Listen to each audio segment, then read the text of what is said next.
Então já têm todas as folhinhas, não é preciso ler tudo o que aqui está. Isto são, basicamente, são algumas citações a partir para acompanharmos o que vamos fazer hoje. Sinteticamente, não sei se já viram o horário do encontro. Maria, já não me arranjam um horário. Portanto, esta manhã estarei eu aqui a provocar-vos, mas faremos também um tempo de silêncio. A proposta que vos vamos fazer é de um encontro que seja ao mesmo tempo que seja mesmo na metodologia de João Paulo II, que é pensar, mas também interiorizar. Portanto, também refletir e também rezar aquilo que pensamos. Portanto, fazer uma experiência daquilo que pensamos. Não é só intelectual, mas não é só... Tem que se alimentar a inteligência, mas depois tem que se mastigar com o coração. E, nesse sentido, vamos propor algum tempo de silêncio. Antes da missa, terminamos a missa, amanhã com a missa. Depois almoçamos, depois à tarde, o Padre Paulo desenvolve a segunda parte das catequeses do Papa João Paulo II sobre a teologia do corpo, portanto, centrada na questão do sacramento do matrimónio. Portanto, a partir do que vamos fazer hoje, esta manhã faremos uma reflexão sobre o sacramento do matrimónio, depois lanchamos e teremos um tempo de reflexão mais prolongado, onde convidamos inclusive os que são casados ou que são noivos, que aqui estão, que façam também um tempo de partilha e de conversa sobre estes temas. E depois fazemos uma assembleia de perguntas, portanto, nesse tempo também é a ocasião para rever tudo o que foi dito este dia e preparar algumas perguntas, algumas questões, algum aprofundamento que se queira. Isso é muito importante. A parte das perguntas é fundamental para que as coisas não fiquem no ar, mas sejam agarradas. Portanto, convido-vos verdadeiramente, mesmo que ao longo da manhã haja coisas que não percebam, apontem logo e depois, nos momentos de reflexão, tentar mesmo perceber. É útil perguntar, porque se a gente sai daqui com dúvidas é inútil. Depois jantamos e à noite teremos um tempo de oração, que chamamos-lhe serão de misericórdia, onde os padres estaremos disponíveis para confessar, aqueles que se quiserem, mas mesmo não confessando haverá um tempo de experiência do encontro com Deus. Portanto, e é isso que vos faremos como proposta. Depois amanhã fazemos o prolongar disto tudo, porque estas coisas que vamos refletir depois têm que ser vividas e aprofundadas e anunciadas. Há aqui um trabalho depois a fazer. Hoje diria que seria um tempo mais para refletir sobre o que é que somos e amanhã para refletir como é que vivemos aquilo que somos. Que é um bocadinho as teses de João Paulo II. Então, depois tenho aqui uma data de livros que vou fazer a mostra, mas isso são livros que não é para vender, é para mostrar, mas mostro daqui. As catequeses do Papa João Paulo II sobre a teologia do corpo, só para vos introduzir, foram proferidas entre 1979 e 1984. São 129 catequeses, aquelas audiências gerais de quartas-feiras, em que o Papa fala às pessoas e sobre temas variados, e o Papa João Paulo II decidiu começar assim um livro.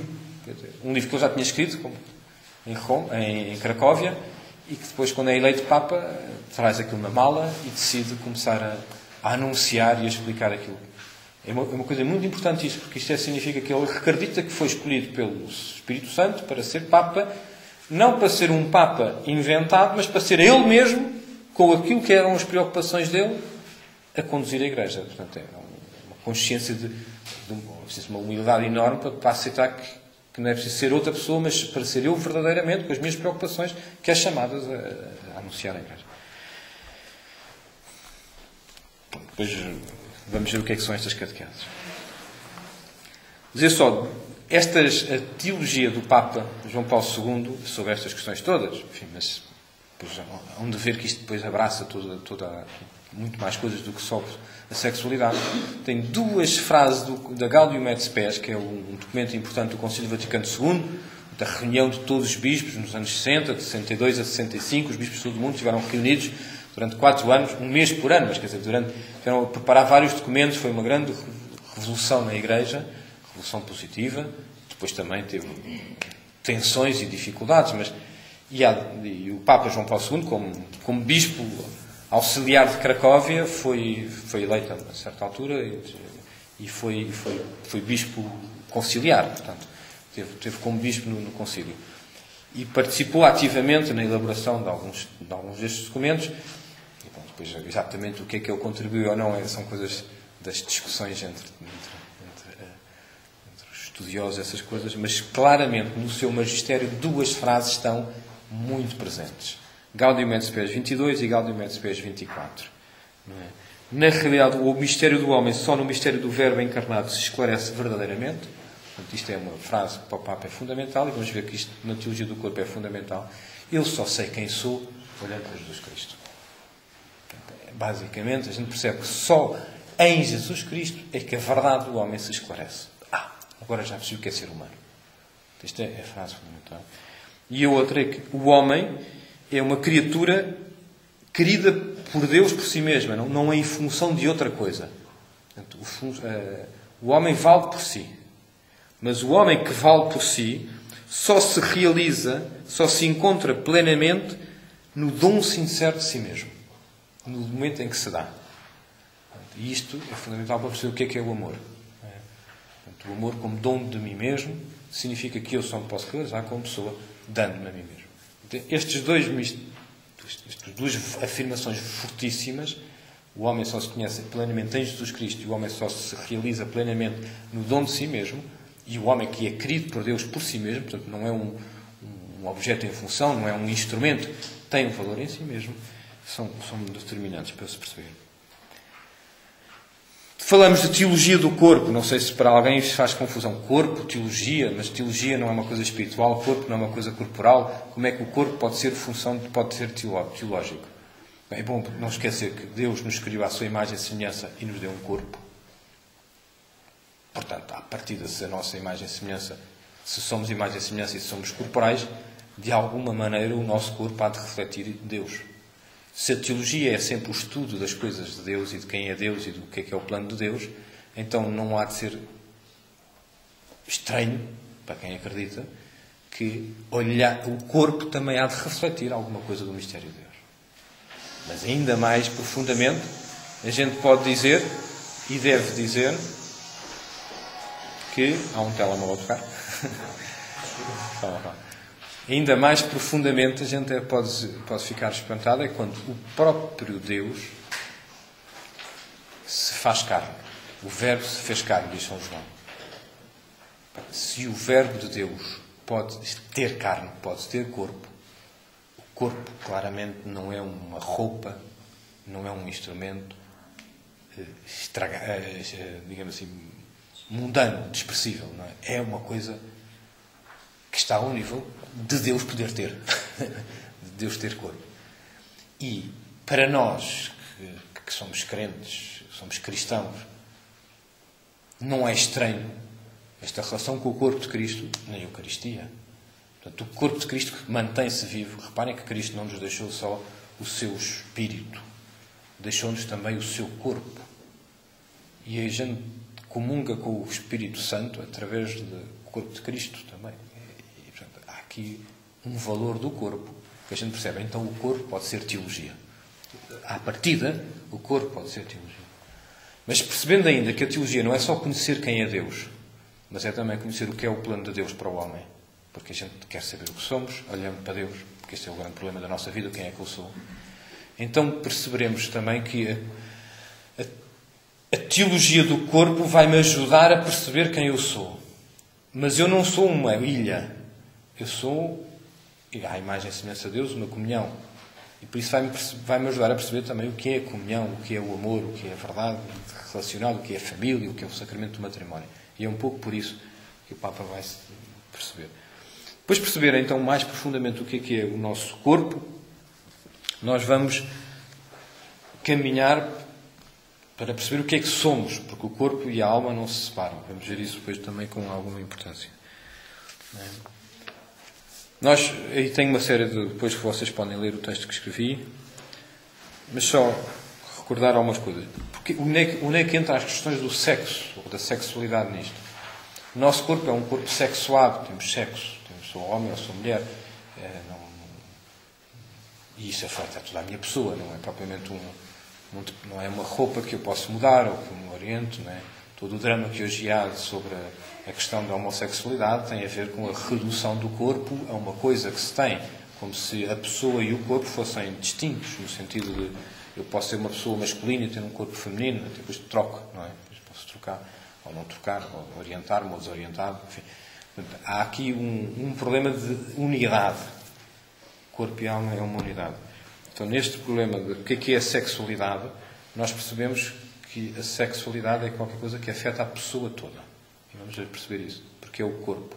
E se o corpo revela a pessoa, a sexualidade revela a identidade dessa pessoa. Ao mesmo tempo, a sexualidade, vamos ver isso melhor, mas só para introduzir isto, a sexualidade indica também a orientação para o outro sexo, no sentido de complementaridade, de comunhão. O homem e a mulher, de facto, são feitos um para o outro, no sentido profundo do termo. E a própria sexualidade aponta para essa atração recíproca, que é fundamental. Percebam que estas coisas têm a ver com o sentido da vida. A mim faz-me impressão, há tempos, quando estava a preparar umas coisas sobre isto, fui à internet ver o que é que se diz sobre o sentido da vida. Não é? Vai só ao Google, sentido da vida, entre aspas, que é para ficar fácil, e a gente apanha coisas impressionantes. Não é? Apanhamos coisas católicas e tal, mas apanhamos gente nos blogs. Bem, é uma coisa impressionante. Há gente que acha que o sentido da vida é uma estupidez. Que ter sentido para a vida é uma estupidez. É uma mania. Essa cena de ter sentido, isto não interessa para nada. Portanto, isso é impressionante. Portanto, as pessoas, a gente fala às vezes, é preciso ter sentido para a vida, mas é bom que a gente saiba que há gente que não acha que isto seja uma coisa importante. Para nós, o sentido para a vida implica uma orientação, um significado das coisas que a gente faz, uma consciência do que somos, um gosto pela vida, uma harmonia de tudo, uma unidade. Portanto, percebemos que isto é positivo e é fundamental. Não é? E é fundamental, é determinante para a nossa própria felicidade. Então, quando se desiste de falar do sentido da vida e se quer ser feliz, porque isso mais ou menos toda a gente quer ser, é fácil perceber que a felicidade fica reduzida à ideia de momentos de felicidade. É um bocado a ideia pós-moderna de que não há um todo, o que há é partes. Não é? Há a desconstrução, eu já falo dos filósofos, a desconstrução. Portanto, a gente não vê um quadro, a gente vê os pontinhos do quadro. Portanto, e os pontinhos é que interessam. E não é verdade. Se eu chegar aqui e não percebo que isto é Jesus Cristo. Não é? Tenho que me distanciar um bocadinho para ver a unidade de tudo e posso ver os pontinhos. Agora estou a fazer um puzzle daquelas 1000 peças, que é uma coisa que me faz à noite, para distrair. E um puzzle, uma peçazinha não me diz o que é aquilo é. Não é? Portanto, é preciso ver o todo. E na nossa vida, a felicidade não é as peças. Pode haver momentos de entusiasmo, momentos de tristeza e tal, mas a felicidade é o encontro com o sentido. Portanto, isso. E o Papa, na teologia do corpo, parece-me a mim que tem isto como ponto fundamental. Está em jogo a felicidade do ser humano. É tal a coisa que vem na Gaudium et Spes, a realização plena do homem. Mas como o homem só se realiza plenamente no dom sincero de si, está em jogo o que é o amor. Portanto, o homem precisa de amar. E o amor, a liberdade, etc, etc.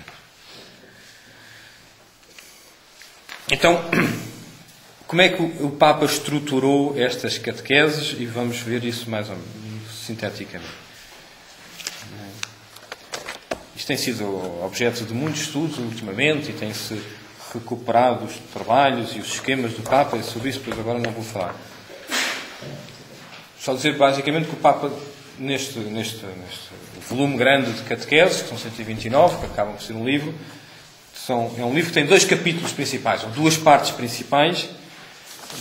As palavras de Cristo, a primeira parte, não é? E a segunda parte, o sacramento. Não é?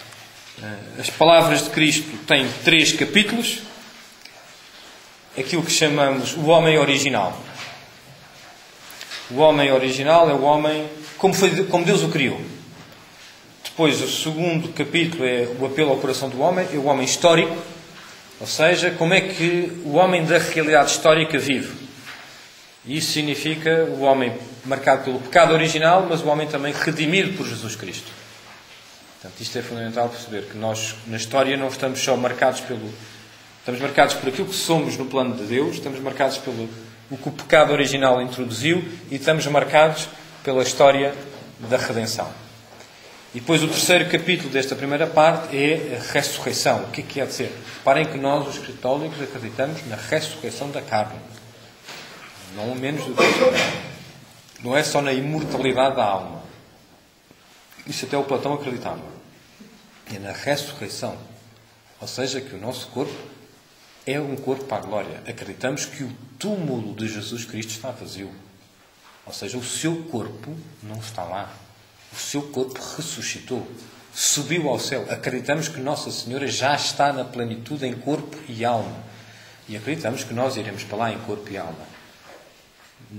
O problema dos modernos é que a gente acha que para acreditar significa que percebi o mecanismo de como é que isso acontece. Eu não tenho que saber como é que Deus vai fazer que o meu corpo já corrompido ou queimado, não sei o quê, ressuscite. Eu a única coisa que sei é que Ele há de ressuscitar e que Deus é poderoso o suficiente para o fazer. Portanto, também o valor que o meu corpo tem, é bom não esquecer, já, embora depois eu não vá ter tempo para aprofundar muito isto, o valor que o meu corpo tem é porque o meu corpo é para a eternidade. Portanto, não é um corpo só para ficar neste mundo. Convém que o meu corpo seja o mais puro. Não é? Posso ficar sem um braço, mas que fique cheio de Deus. Pronto, isso é que eu gostava. E a segunda parte é então sobre o sacramento, do matrimónio. O Papa chama sacramento primordial e no fim faz uma explicação da ética matrimonial. Em certo sentido podemos dizer que tudo isto se orienta para este ponto final. Toda a reflexão sobre o que nós somos se orienta para a maneira como nós devemos viver. Mas não é possível falar, ou não se deve falar, simplesmente no como devemos viver, sem uma fundamentação. É esse trabalho da fundamentação que o Papa João Paulo II vai fazer nestas catequeses e em muitos outros documentos. Quer dizer, vocês vejam que a Familiares Consórcio, a Carta às Famílias, a Carta às Mulheres, são documentos que também estão muito influenciados por este pensamento do Papa. Se lerem, verão que se reconhecem aquilo que hoje vamos ver aqui.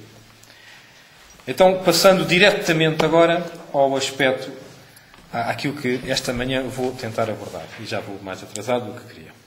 Vou tentar não demorar muito e não me perder, pelo menos, que é uma coisa que às vezes me acontece. Quando começo a fazer isto, depois as ideias começam-se a encadear e vocês começam a dizer: Padre lá, deixa cá, faz favor. Não se tenha medo.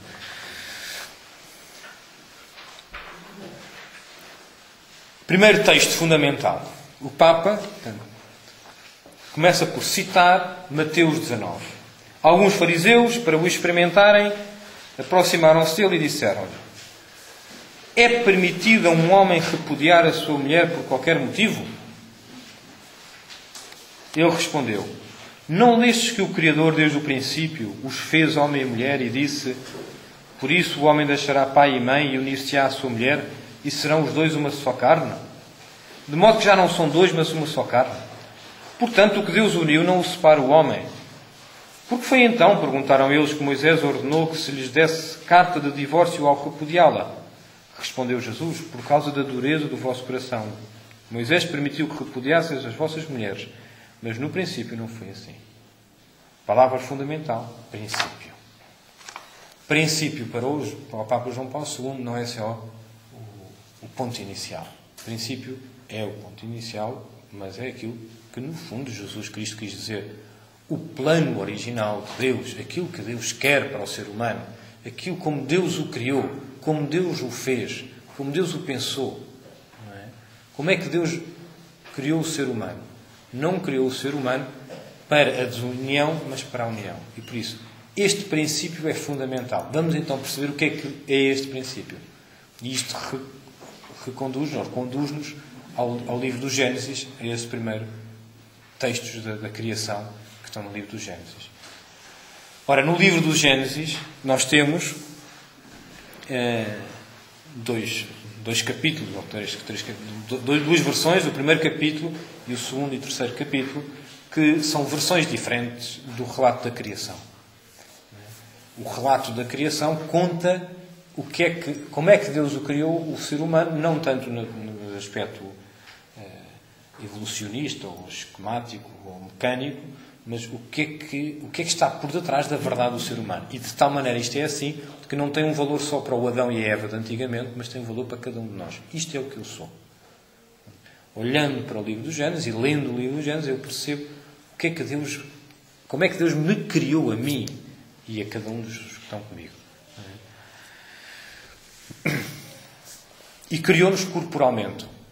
O que é o corpo e porque é que o corpo é tão importante para o João Paulo II? O homem, diz o Papa, o homem é um sujeito.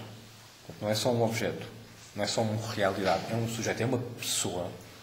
Não só pela sua autoconsciência e autodeterminação. Eu conheço-me e eu decido. Ou seja, eu sou livre. Coisas fundamentais para decidir o que é a pessoa. Reparem que nas discussões sobre o aborto e sobre a eutanásia, muitas vezes isto entra em jogo. Porque se o homem for sujeito só pela sua autoconsciência e autodeterminação, parece que nos momentos em que ele não tem consciência de si ou não se autodetermina, deixou de ser humano. Mas também em base ao seu próprio corpo. A estrutura deste corpo é tal que lhe permite ser o autor de uma atividade especificamente humana. O nosso corpo humano permite que a nossa ação seja uma ação humana. Não sou um animal. Nesta atividade, o corpo exprime a pessoa. Isto é um tema fundamental. O Papa chega noutras coisas, quase a dizer que o corpo é sacramento da pessoa. Portanto, entendam o sacramento como nós, católicos, entendemos sacramento.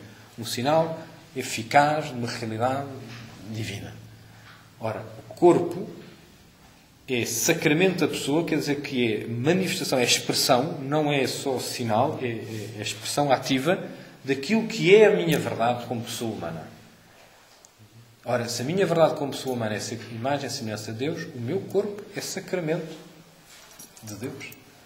Em certo sentido, não é? É sacramento da verdade de Deus. Por isso é que eu posso fazer teologia do corpo, olhando para o corpo, conhecer Deus. Qualquer coisa no meu corpo. Mas o corpo como corpo da pessoa humana. Não como corpo de soma de moléculas. Isso, os biólogos saberão essas coisas. Eu não sei nada disso. Mas o corpo como expressão, como verdade da minha identidade como pessoa. Não é? Por isso exprime a pessoa. Ele é em toda a sua materialidade, como que penetrável e transparente, de modo a tornar claro quem é o homem e quem deveria ser, graças à estrutura da sua consciência e da sua autodeterminação. Portanto, perceber bem o que é o corpo humano nesta força do que é fundamental. O que é o corpo, o que é a pessoa. Portanto, no princípio, Deus criou o ser humano. Pegou no pó e soprou. Portanto, tem o corpo e tem aquilo que vai para além do corpo. E depois de criar o ser humano, se vocês lerem o texto que está aí no Gênesis 2, então o Senhor Deus formou o homem do pó da terra e insuflou-lhe pelas narinas o sopro da vida. E o homem transformou-se em ser vivente. O Senhor Deus levou o homem e colocou-o no jardim do Éden para o cultivar e também para o guardar. E o Senhor deu esta ordem ao homem: podes comer do fruto, tal. E depois a certa altura diz: o Senhor Deus disse: não é bom que o homem esteja só. Este primeiro ponto agora da reflexão do Papa. O princípio e o corpo são, digamos assim, introduções. Então, primeira explicação do que é o homem, de quem sou eu. Solidão original, chama-lhe o Papa. A solidão original. O que é este estar só do homem? Não é só o estar sozinho. Não é só o estar isolado dos outros. Antes ainda, e anterior a essa ideia, a solidão é a percepção que o homem tem da sua própria identidade. O homem percebe-se, também graças ao seu próprio corpo, que é diferente dos animais. Reparem que no próprio relato do livro do Gênesis, a certa altura, então, não é bom que o homem esteja só, então Deus chamou os animais todos e o homem deu um nome a todos os animais. E dar o nome significa que domina. Não é? Não há dúvida que o homem tem corpo e pode dominar os animais. Está acompanhado de outras criaturas. Mas, mesmo depois disso, diz o texto, então o Senhor Deus, após ter formado do pó da terra os animais, O homem designou com nomes todos os animais domésticos, todas as aves, contudo não encontrou um auxiliar semelhante a ele. Ou seja, contudo manteve-se só. A sua identidade, a sua identidade do ser humano, mesmo corporal, mostra-se que não é um animal. Não é um animal. Parece óbvio isto. Mas é bom percebermos que o nosso próprio corpo mostra que nós não somos animais. Temos um corpo como os animais, isso é igual, não sei o que mais, somos omnívoros e não sei o que, e mamíferos, essas coisas todas, com certeza. Mas nós não somos um corpo animal. Nós somos uma pessoa humana com um corpo humano. De uma maneira que o nosso corpo deve ser expressão da nossa humanidade, toda a totalidade. Portanto, o primeiro aspecto da solidão original é esta diferença em relação aos animais. Mas nesta solidão há também uma coisa que podemos dizer que é a autoconsciência que o homem tem de si mesmo. Eu sei que sou eu. Eu apercebo-me distinto dos outros. Distinto das outras criaturas, dos outros animais e distinto do próprio Deus, com quem tenho uma relação específica e única. Um outro texto, um dos últimos deste ponto, sobre a solidão. Nesta altura, o homem está só. Isto quer dizer que ele, através da sua própria humanidade, através daquilo que ele é constituído ao mesmo tempo numa única, exclusiva e irrepetível relação com o próprio Deus. Eu, diante de Deus, não estou como uma massa, mas como um eu. Estou, nesse sentido, só. E percebemos que aqui a solidão não é uma coisa negativa. Não é uma coisa que me limita. A solidão é uma coisa que tem a ver com a minha identidade. Eu sou eu. E é bom que a gente seja consciente da nossa própria identidade. Isto depois daqui vem a liberdade, a autodeterminação, vem tudo mais que a gente possa significar. Reparem que sem esta consciência da solidão, e eu espero-se muitas vezes isso, sem a consciência desta solidão original, desta nossa identidade, deste nosso eu, nós facilmente nos perdemos na mentalidade comum, na Maria vai pelas outras, né? Nestas atitudes de não decisão própria, de não liberdade. Né? E isto através do nosso corpo.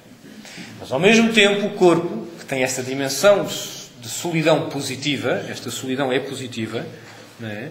O homem percebe, experimenta-se. João Paulo II dá muita importância a esta ideia de experiência. O conceito de experiência, que é qualquer coisa que acontece por fora, mas é vivido por dentro. Sabem? A experiência como uma realidade que a gente mastiga interiormente, reflete, medita, sente, sofre. Portanto, a experiência do nosso eu, não é? É a experiência de uma pessoa única e específica. Mas, ao mesmo tempo que esta solidão tem esta dimensão positiva, há qualquer coisa que diz que isto não é o homem completo. Não é bom que o homem esteja só. Façamos um auxiliar semelhante a ele. Veio os animais, mas não encontrou ninguém semelhante a ele. Não é bom que o homem esteja só, significa que há qualquer coisa que falta. Não serão certamente os animais que não são semelhantes. A relação com Deus é única e exclusiva, mas ainda não está no momento, digamos assim, só no fim dos tempos, para ser totalizado. Portanto, é preciso algo na criação que permita ao ser humano fazer a experiência da sua identidade como dom sincero de si mesmo. Então, o Papa chega a dizer que o homem precisa de uma auxiliar semelhante a si. Atenção, que isto não significa que precisa de uma criada que seja lá de casa. Não é? Precisa de uma auxiliar semelhante a si. Significa que precisa de uma pessoa humana. Portanto, precisa de semelhante, precisa de uma pessoa. Não pode ser um animal. Não pode ser uma coisa.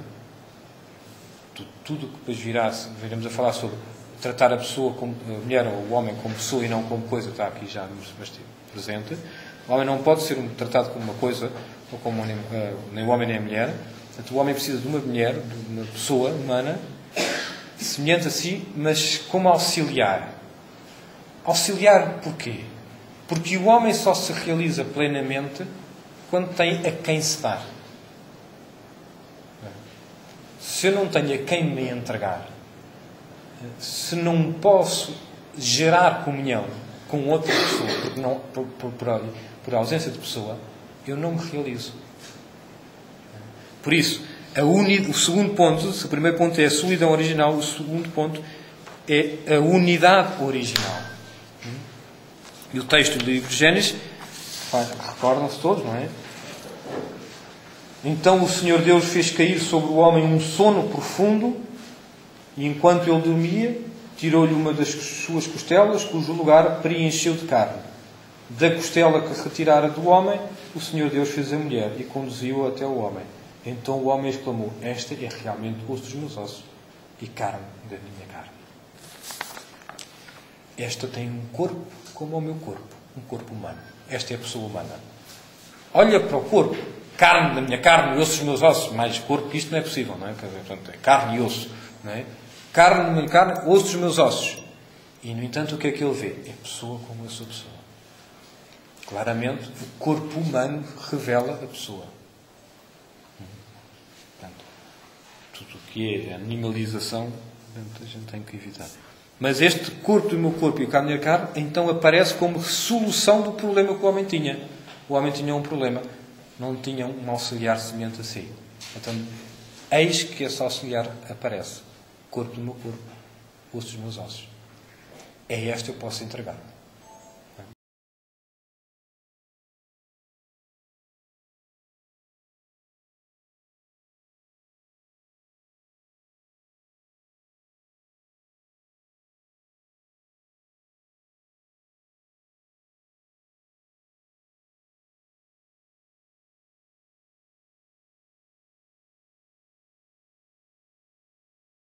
É mulher e ele é homem. Ou é homem e ela é mulher. São iguais, semelhantes. Semelhança, em termos teológicos, é tem força, não é só parecidos. É semelhante, quer dizer que são da mesma natureza, mas não são iguais. Há qualquer coisa que distingue, não é? A diferença sexual. É o homem e a mulher.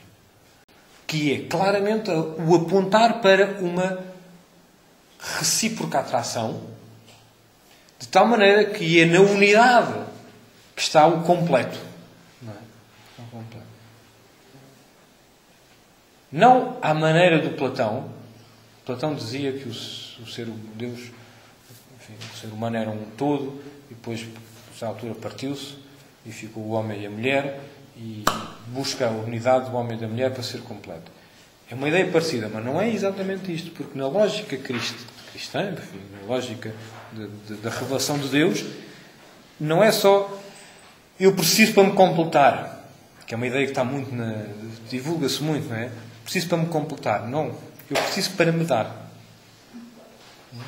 Isto é aquilo que o Papa chamará o significado esponsal do corpo.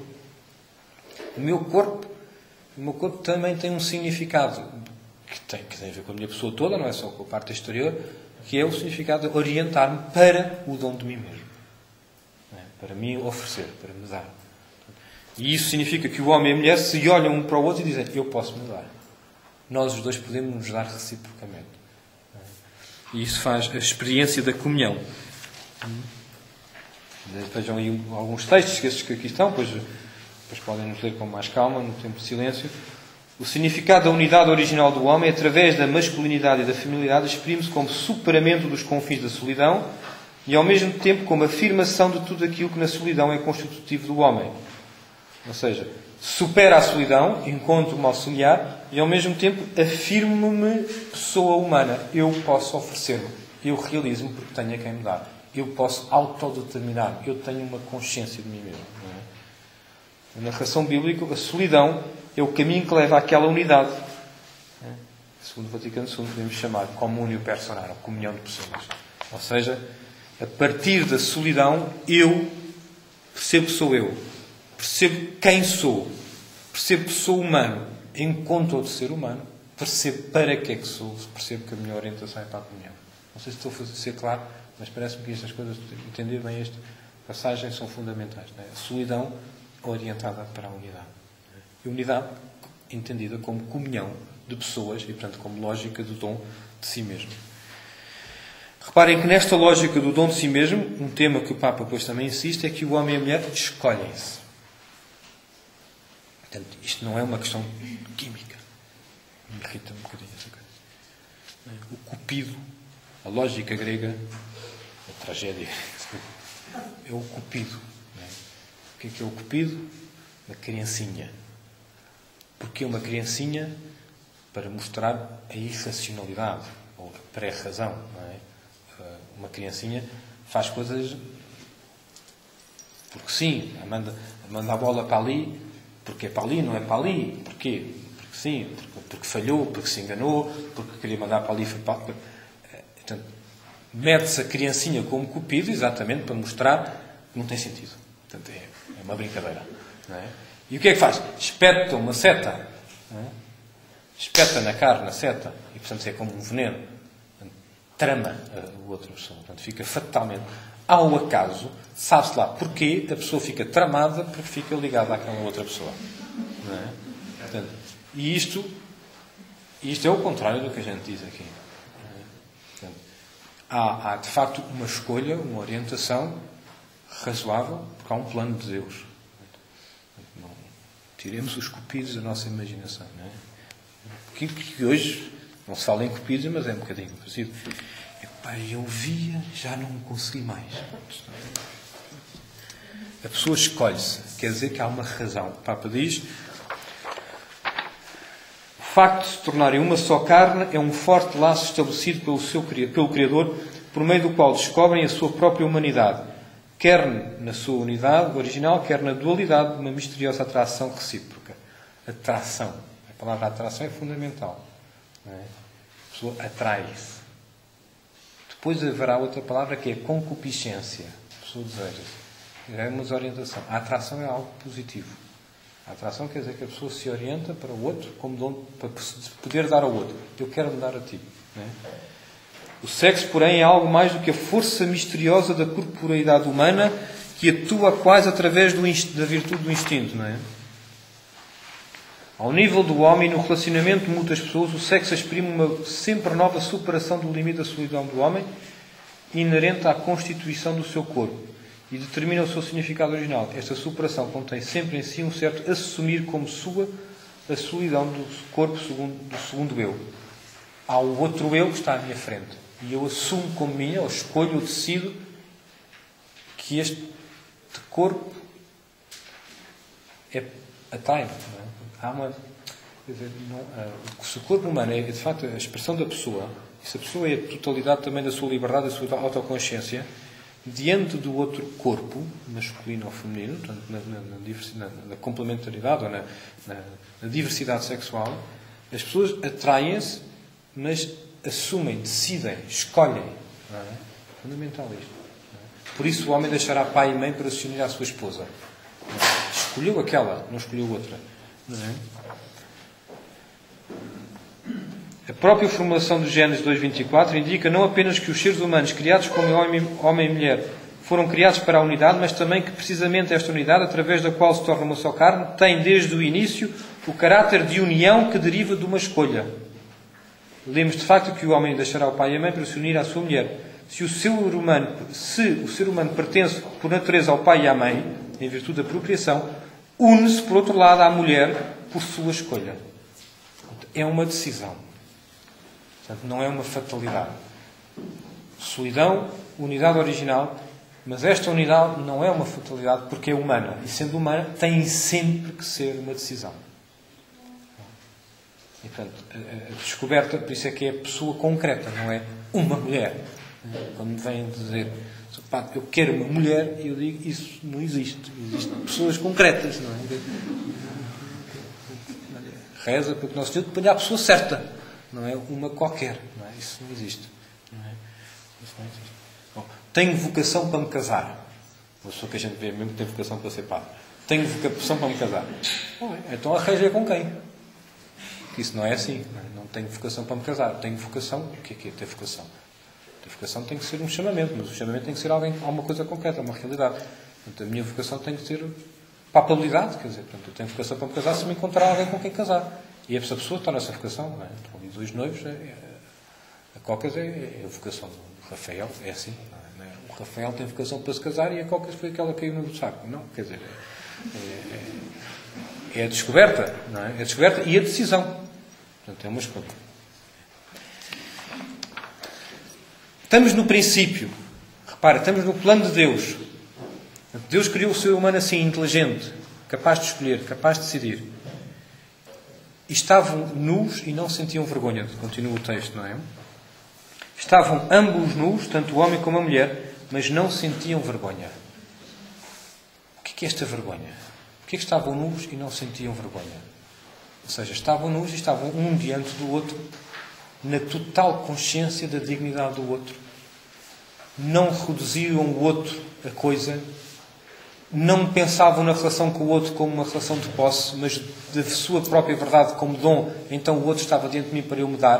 Portanto, não sentiam medo de ser olhados de maneira torta, nem olhavam de maneira torta, mas tinham a perfeita consciência de quem eram, da sua realização para o outro, do desejo do amor. Portanto, a lógica estava, a lógica divina, se quiserem, do amor como dom sincero de si mesmo, estava patente, evidente, no interior e no exterior.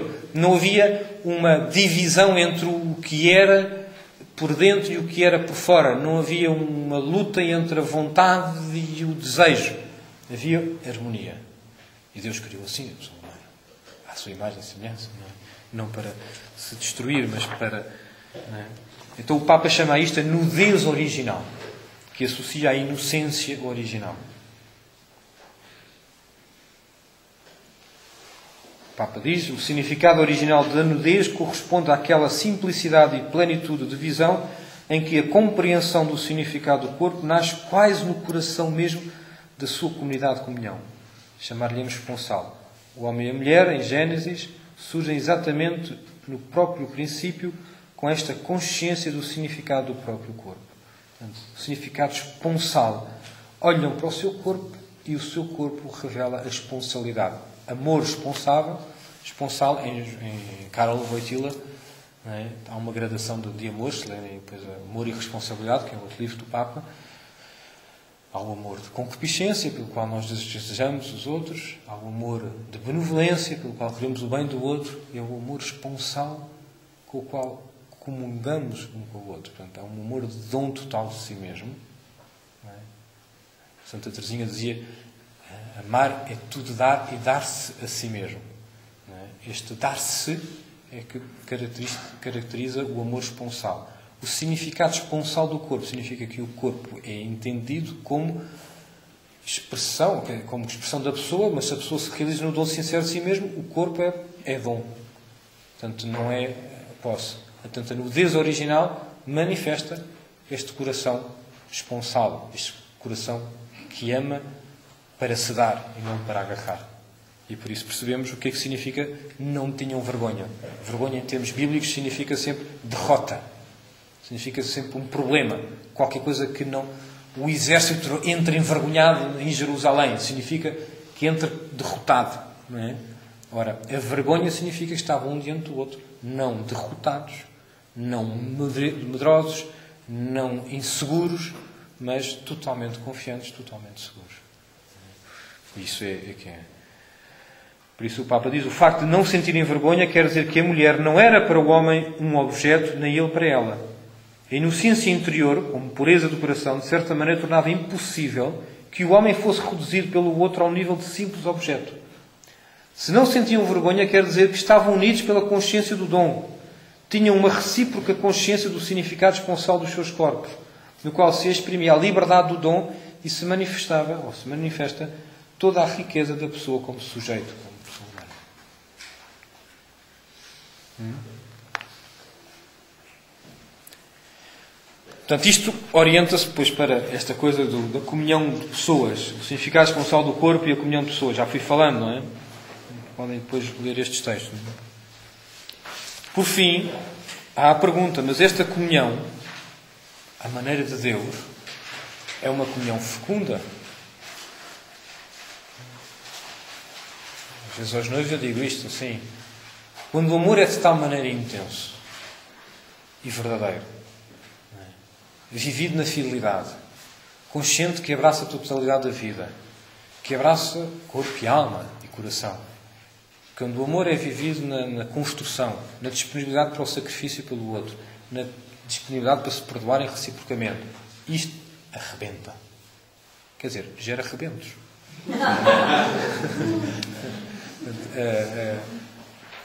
Porque não é possível o amor verdadeiro não gerar, percebe? À maneira de Deus. Imagem e semelhança de Deus é também a capacidade de ser procriador. E reparem que os homens não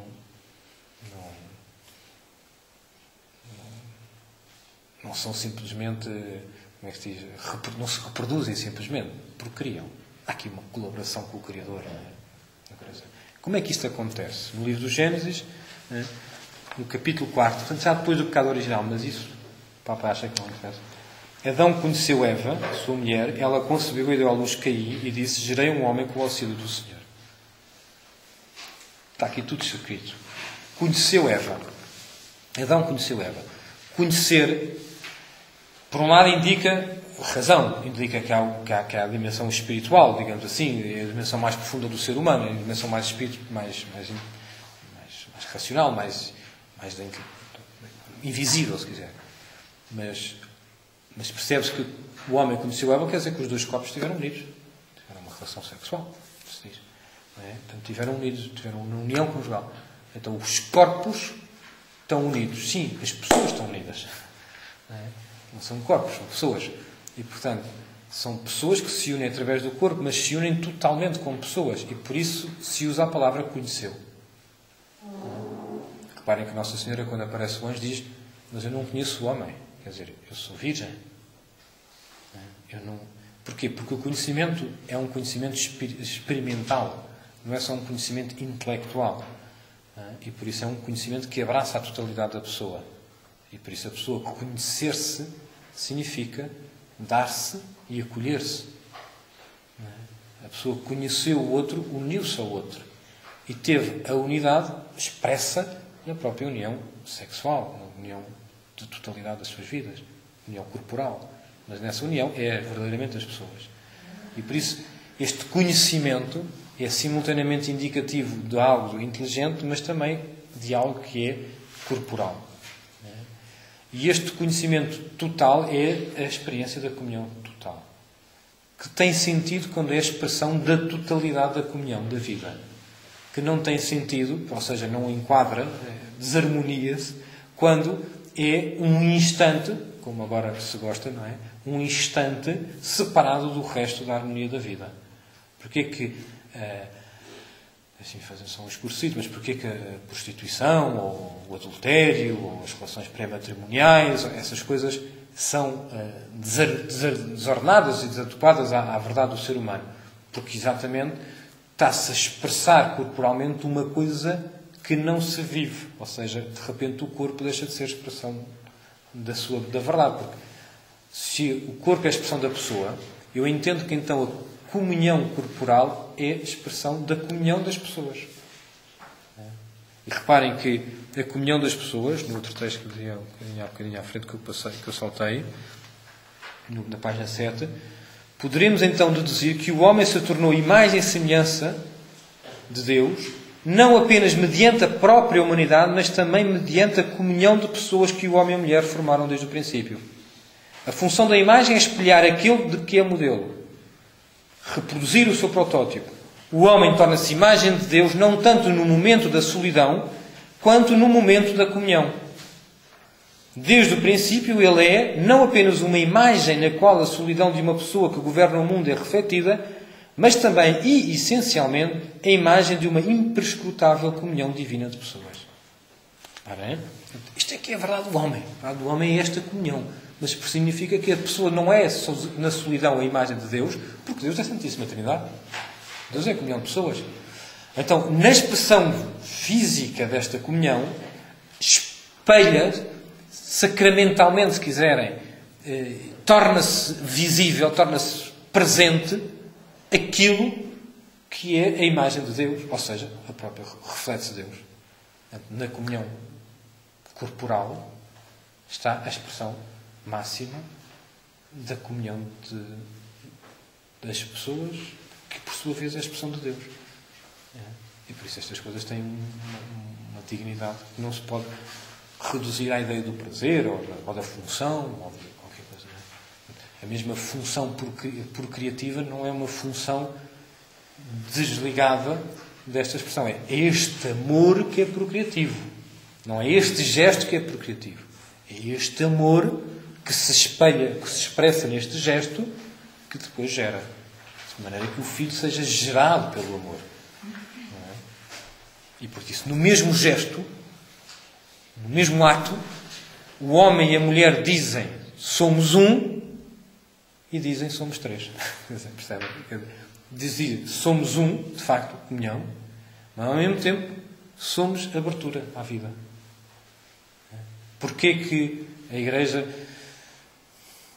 por muitas razões, mas como razão base, como fundamento último, sempre diz que a procriação artificial não é adequada.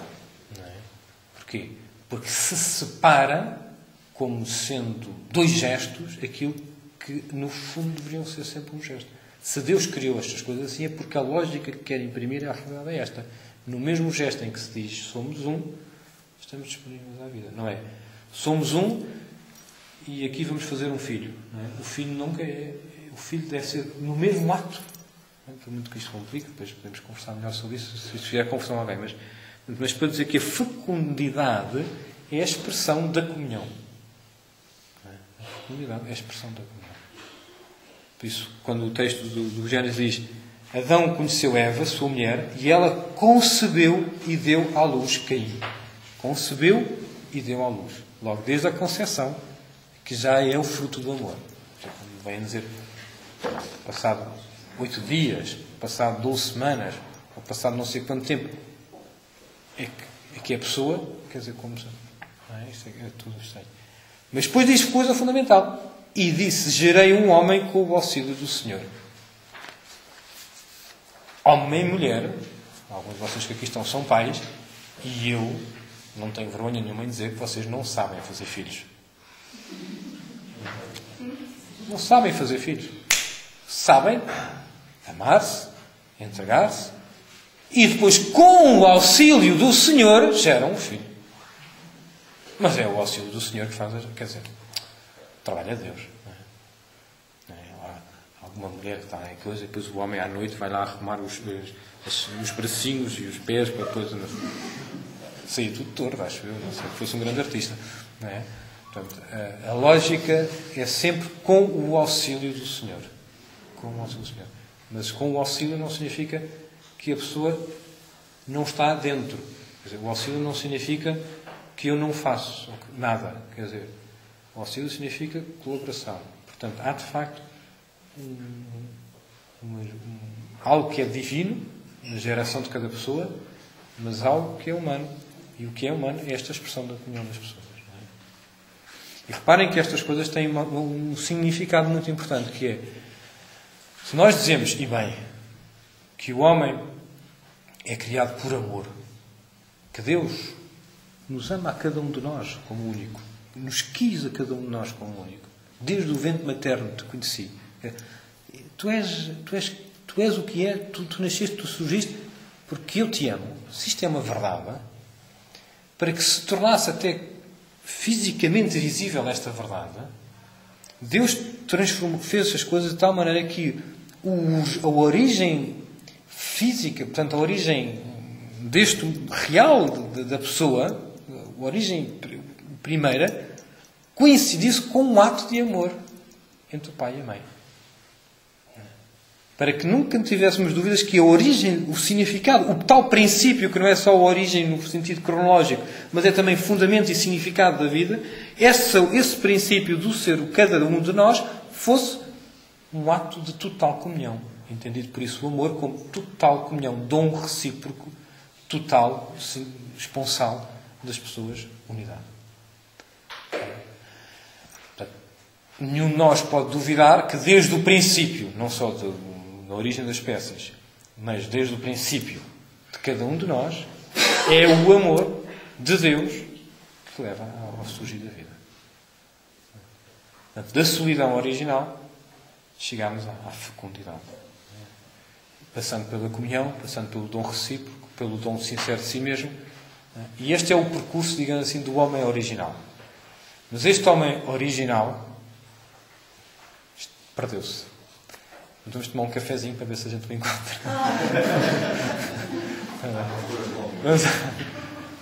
Portanto, voltávamos